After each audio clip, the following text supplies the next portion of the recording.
مفلسی حصی لطافت کو مٹا دیتی ہے، بشر کو بشر کی اوقات بلا دیتی ہے، اور اس ماں کی زبانی سے بھی کوئی بات سنے روز بچوں کو جو بکاہی سلا دیتی ہے۔ اپنی عزت کے بھروسے تھی جو مضبوط گڑی، آخر ایک روز وہ سر اپنا جھکا دیتی ہے۔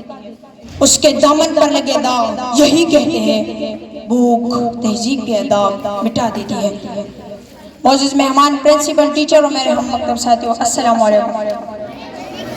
آج مجھے جس موضوع پر لب کشائی کرنے کا موقع ملا ہے وہ ہے بھوک تہذیب کے آداب مٹا دیتی ہے۔ صدر علی اوقار، سردیوں کی ٹہٹکی ہوئی رات منہ لپیٹے ایک مجبور ماں اپنے نامولود بچے کو عیدی سنڈے کے باہر پڑے جھولے میں ڈال جاتی ہے۔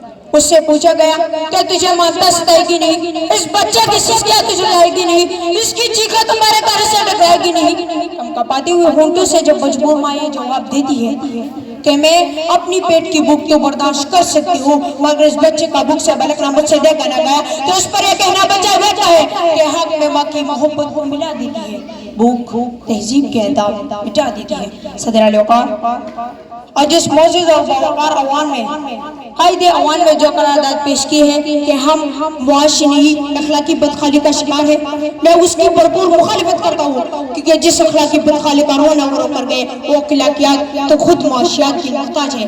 قریب ہے کہ ہم اپنی صدر میں قبر تک لے جائے گی، اخلاقیات معاشیات کی محتاج ہے۔ آئیے دلائل سے بات کرتے ہوئے روٹی کے چند ٹکڑوں اور قابل گزارا دودھ کی گلہ سے ترپار میں تن توڑنے والے مجبور بچوں کا اصل مسئلہ اخلاقیات نہیں معاشیات ہے۔ اسی شہر لاہور میں غربت سے تنگ آ کر حسین نبی خاتون نے اپنے 2 معصوم بچوں کے ساتھ چلتی ہوئے ٹرین سے ڈوبا جائے تو اس کا اصل مسئلہ اخلاقیات نہیں معاشیات ہے۔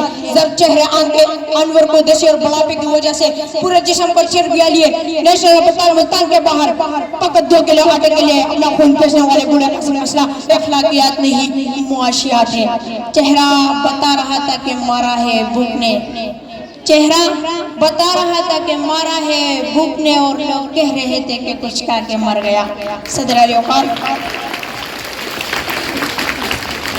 تندرستی ابتر معاشی اعلی اخلاقیات کی ضد ہے۔ پہلے آپ تو تب ہوتا ہے جب پیٹ کی بھوک ہو اور غم روزگار نہ ہو۔ 2 جمع 2 4 روٹے کے بجائے 2 جمع 2 4 تو تب ہوتا ہے جب پیٹ کی بھوک ہو اور غم روزگار نہ ہو۔ بیٹی کے 4 دیواری میں رہنا، خاندان کی عزت پر کٹ مرنا، یہ سب تو تب ہوتا ہے جب پیٹ کی بھوک ہو اور غم روزگار نہ ہو۔ چاند روٹی کے بجائے چاند میں چرگا پارٹی بڑھیا تو تب دکھائی دیتی ہے جب پیٹ کی بھوک ہو اور غم روزگار نہ ہو۔ پاکوں نے تصویر بنا دی آنکھوں میں، بول جو بھی چیز ہو روٹی لگتی ہے، اور تو عبادت اور ریاضت تو تب ہوتی ہے جب پیٹ کی بھوک ہو اور غم روزگار نہ ہو۔ کون ایسی خدا کی ذات کا ہے سر چکر معاشیات کا ہے۔ صدر علی اوقار، آئیے زمینی حقائق کا جائزہ لیں۔